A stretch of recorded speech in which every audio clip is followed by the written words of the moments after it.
नमस्कार। आज हम एक बहुत ही दिलचस्प सफर पर चलने वाले हैं। हाँ, ₹1 का सफर। बिल्कुल।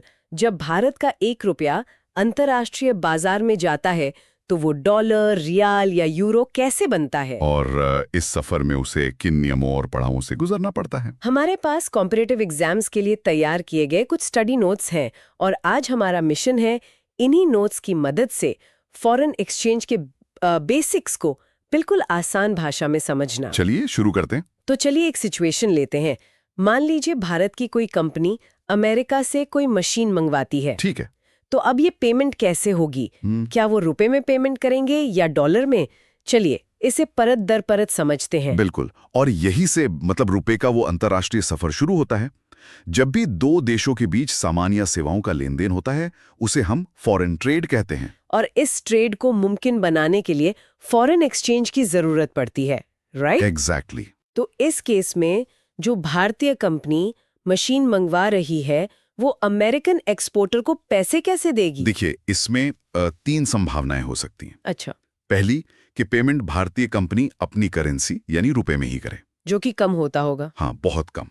दूसरी कि पेमेंट अमेरिकन एक्सपोर्टर की करेंसी यानी डॉलर्स में हो। ये ज्यादा कॉमन लगता है। बिल्कुल। और तीसरी संभावना ये है कि दोनों किसी तीसरी करेंसी पर सहमत हो जाएं जो अंतर्राष्ट्रीय बाजार में ज्यादा चलती हो, जैसे यूएस डॉलर्स या यूरोस। ज्यादातर मामलों में डॉलर ही इस्तेमाल होता है ना? हाँ, डॉलर ही चलता है। ठीक है, मान लेते हैं पेमेंट डॉलर्स में होनी है। अब भारतीय कंपनी के पास तो रुपए हैं, तो इन रुपयों को डॉलर में कौन बदलेगा? और अगर इसका उल्टा होता, मतलब भारत से किसी ने अमेरिका में कुछ बेचा होता और उसे डॉलर्स में पेमेंट मिलती, तो वो उन डॉलर्स का यहाँ क्या करता? यहीं पर बैंक का रोल आता है। अच्छा। चाहे रुपए को डॉलर में बदलना हो या मिले हुए डॉलर्स को रुपए में, ये काम बैंक्स करते हैं। एक्सपोर्टर को जो फॉरेन करेंसी मिलती है वो उसे अपने बैंक में जमा करता है और बैंक उसे होम करेंसी में बदलकर उसके खाते में डाल देता है। बिल्कुल। और ये पूरा लेन देन आमतौर पर सीधे कैश में नहीं होता, बल्कि क्या कहते हैं, क्रेडिट इंस्ट्रूमेंट्स के जरिए। हाँ, क्रेडिट इंस्ट्रूमेंट्स के जरिए, जैसे कि बिल्स ऑफ एक्सचेंज या लेटर्स ऑफ क्रेडिट। ये ज्यादा सुरक्षित और व्यवस्थित तरीका है। ठीक है, तो ये तो हुई एक एक्सपोर्टर और एक इंपोर्टर की बात। लेकिन जब हम ऐसे लाखों करोड़ों ट्रांजैक्शंस को एक साथ देखें जो देश में रोज हो रहे हैं, तो देश के स्तर पर इसका हिसाब किताब कैसे रखा जाता होगा? ये तो एक बहुत बड़ी नेशनल बैलेंस शीट बन जाती होगी। एग्जैक्टली। आपने बिल्कुल सही शब्द इस्तेमाल किया, नेशनल बैलेंस शीट। इसी का औपचारिक नाम है बैलेंस ऑफ पेमेंट या बीओपी। हाँ, बीओपी एक देश का पूरी दुनिया के साथ हुए सभी आर्थिक लेन देन का एक सिस्टमैटिक रिकॉर्ड है, जो आमतौर पर 1 साल के लिए बनाया जाता है। मतलब देश में कितना पैसा आया और देश से कितना पैसा बाहर गया, इसका पूरा हिसाब। सही। और इस बीओपी में हर तरह के लेन देन को 2 मुख्य हिस्सों में बांटा जाता है, करंट अकाउंट और कैपिटल अकाउंट। करंट अकाउंट और कैपिटल अकाउंट, ये नाम सुनने में थोड़े टेक्निकल लगते हैं। पर इनका मतलब समझना बहुत आसान है। वो कैसे? इन दोनों में क्या फर्क है? यहाँ सबसे दिलचस्प बात यह है कि फर्क इस बात से तय होता है कि ट्रांजैक्शन से देश के एसेट्स और लायबिलिटीज पर, मतलब देश की संपत्ति और देनदारी पर कोई असर पड़ रहा है या नहीं। अच्छा, इसे किसी आसान उदाहरण से समझाएंगे? जरूर। इसे ऐसे समझिए, करंट अकाउंट देश की सालाना कमाई और खर्च जैसा है। सालाना कमाई और खर्च। हाँ, हमने सामान बेचकर मतलब एक्सपोर्ट करके कितना कमाया, सर्विसेज से कितना आया जैसे आईटी या टूरिज्म, और विदेश में काम कर रहे भारतीयों ने अपने घर कितना पैसा भेजा। ये सब रोजमर्रा का हिसाब है, जिससे देश की कुल संपत्ति या देनदारी पर सीधा असर नहीं पड़ता। बिल्कुल। और कैपिटल अकाउंट? कैपिटल अकाउंट देश की एक तरह से नेटवर्थ या बैलेंस शीट जैसा है। ओके। इसमें वो लेन देन आते हैं जिनसे देश की संपत्ति या देनदारी बदल जाती है। जैसे अगर भारत सरकार ने वर्ल्ड बैंक से कोई बड़ा लोन लिया तो हमारी देनदारी मतलब लायबिलिटी बढ़ गई, या अगर किसी भारतीय कंपनी ने विदेश में कोई फैक्ट्री खरीदी तो हमारा विदेशी एसेट बढ़ गया। ये सब कैपिटल अकाउंट में जाएगा। अच्छा, तो एक तरह से capital account long term wealth से जुड़ा है और करंट अकाउंट रोजमर्रा के कैश फ्लो से। पर इन दोनों को अलग अलग रखने की जरूरत क्या है? ये देश की आर्थिक स्थिरता के लिए जरूरी है। भारत में एक कानून है फीमा, यानी फॉरेन एक्सचेंज मैनेजमेंट एक्ट। फीमा? हाँ, ये कानून कैपिटल अकाउंट के ट्रांजैक्शंस पर कुछ पाबंदियां लगाता है, जैसे कि कितना पैसा देश से बाहर निवेश हो सकता है, इसकी एक सीमा है। ऐसा क्यों? ताकि अचानक बहुत सारा विदेशी पैसा देश से बाहर ना चला जाए, जिससे हमारी अर्थव्यवस्था हिल सकती है। फीमा इन्हीं बड़े कैपिटल मूवमेंट्स को कंट्रोल करके बाजार में स्थिरता बनाए रखने में मदद करता है। और करंट अकाउंट के ट्रांजैक्शंस? वो ज्यादातर फ्री होते हैं, उन पर कम पाबंदियां होती हैं। समझ गई। अब आते हैं उस सवाल पर जो हम सब रोज सुनते हैं, अखबारों में, टीवी पर आता है कि डॉलर का रेट 82 रुपए हो गया या रुपया 20 पैसे मजबूत हुआ। ये रेट आखिर है क्या और इसे तय कौन करता है? इसे कहते हैं करेंसी कोटेशन, यानी एक करेंसी की दूसरी करेंसी के रूप में कीमत। अच्छा। और इसे बताने के दो तरीके होते हैं, डायरेक्ट कोट और इनडायरेक्ट कोट। डायरेक्ट कोट क्या है? डायरेक्ट कोट वो है जो हम भारत में रोज सुनते हैं, जब एक यूनिट फॉरेन करेंसी की कीमत अपनी होम करेंसी में बताई जाए। जैसे ये कहना कि $1 82 रुपए का है। $1 = 82 रुपीज। हाँ, ये एक भारतीय के लिए डायरेक्ट कोट है। अच्छा, तो इनडायरेक्ट कोट में हम ये कहेंगे कि $1 में कितने डॉलर आएंगे। सही पकड़ा। ये सुनने में थोड़ा उल्टा लगता है। क्या कोई देश इस सिस्टम को इस्तेमाल भी करता है? बिल्कुल। इनडायरेक्ट कोट में एक यूनिट होम करेंसी की कीमत फॉरेन करेंसी में बताई जाती है। जैसे ₹1 = 0.0122 डॉलर।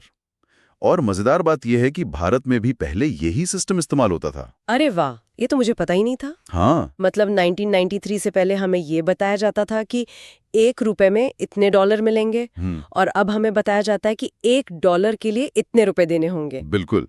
ये सोचने का पूरा नजरिया ही बदल गया। ये बदलाव क्यों आया? ये एक बहुत बड़े आर्थिक सुधार का हिस्सा था। हमारे नोट्स में इसे LERMS पीरियड के रेफरेंस से समझाया गया है। LERMS? Liberalised exchange rate management system. Okay. LERMS लागू होने से पहले भारत में फिक्स्ड एक्सचेंज रेट सिस्टम था। तब रिजर्व बैंक ऑफ इंडिया यानी RBI खुद तय करता था कि फॉरेन करेंसी खरीदने और बेचने का रेट क्या होगा।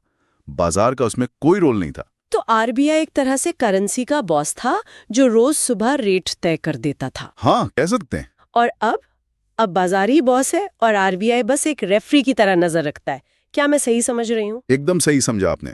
अब हमारे पास है फ्लेक्सिबल एक्सचेंज रेट सिस्टम। मतलब? इसमें रेट बाजार की डिमांड और सप्लाई की ताकतें तय करती हैं। अगर भारत में डॉलर्स की डिमांड ज्यादा है, क्योंकि इंपोर्ट ज्यादा हो रहा है, हाँ, और सप्लाई कम, तो डॉलर महंगा होगा, यानी रुपए का रेट गिरेगा।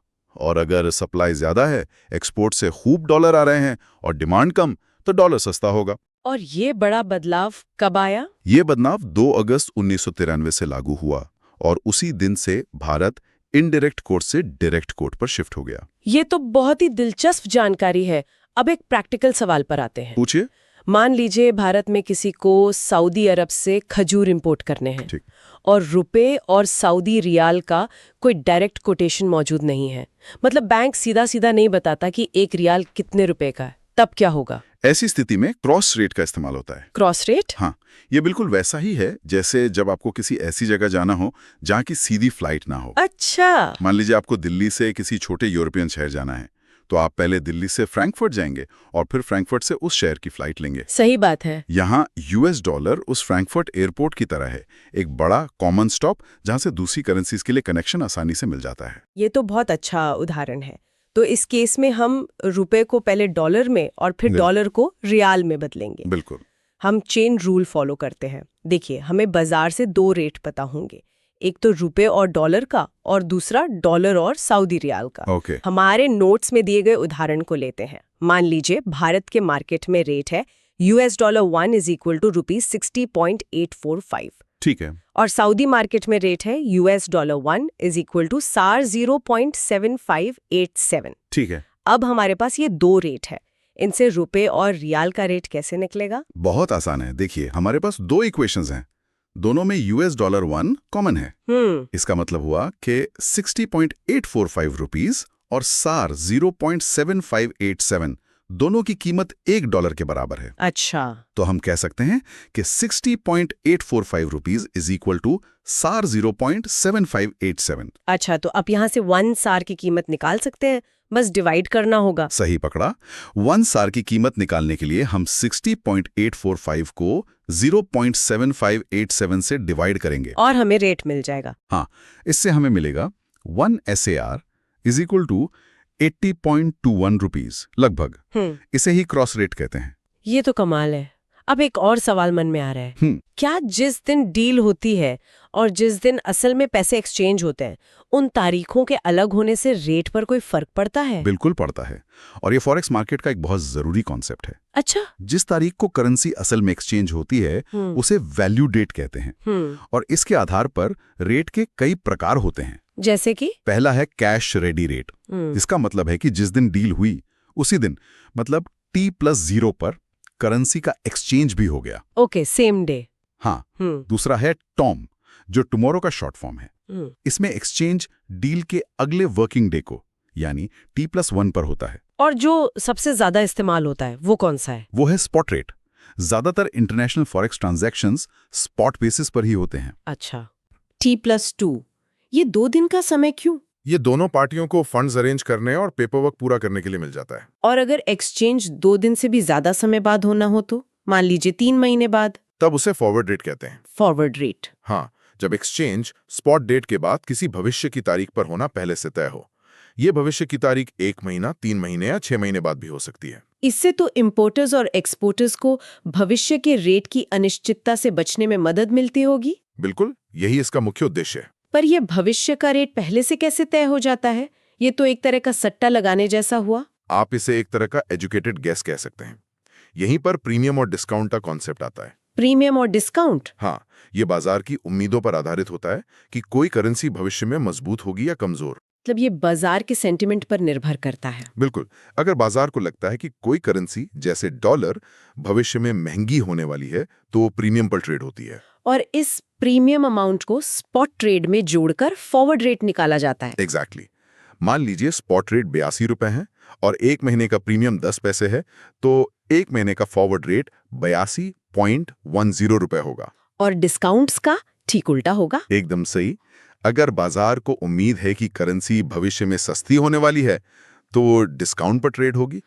डिस्काउंट को स्पॉट रेट से घटाया जाता है। अच्छा, तो अगर स्पॉट रेट 82 रुपए है और डिस्काउंट 5 पैसे है तो फॉरवर्ड रेट 81.95 रुपीस होगा। सही पकड़ा आपने। तो आज हमने रुपए के अंतर्राष्ट्रीय सफर के हर पड़ाव को समझा। फॉरेन एक्सचेंज क्या है, देश के हिसाब किताब यानी बैलेंस ऑफ पेमेंट में करंट और कैपिटल अकाउंट क्या होते हैं, डायरेक्ट और इनडायरेक्ट कोड का मतलब क्या है, और क्रॉस रेट जैसी बेसिक कैलकुलेशंस कैसे काम करती हैं, और साथ ही भविष्य के रेट्स का फंडा भी समझा। अगर हम इसे बड़े पैमाने पर देखें तो ये समझना जरूरी है कि ये सिर्फ नंबर या एग्जाम के सवाल नहीं है। नहीं, बिल्कुल नहीं। एक विदेश से मंगाए गए फोन की कीमत से लेकर किसी देश की आर्थिक सेहत तक सब कुछ इन फॉरेक्स प्रिंसिपल से जुड़ा हुआ है। हाँ, जब रुपया गिरता है तो हमारे लिए इंपोर्ट करना महंगा हो जाता है, जिससे पेट्रोल और दूसरी जरूरी चीजों के दाम बढ़ सकते हैं और हमारी जेब पर सीधा असर पड़ता है। बिल्कुल।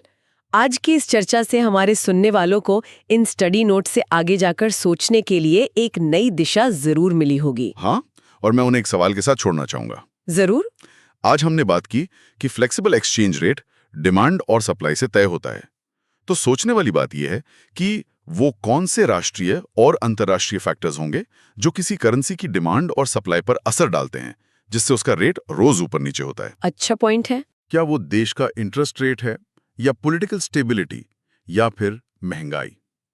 इस सवाल का जवाब आपको फॉरेक्स की समझ के अगले स्तर पर ले जाए।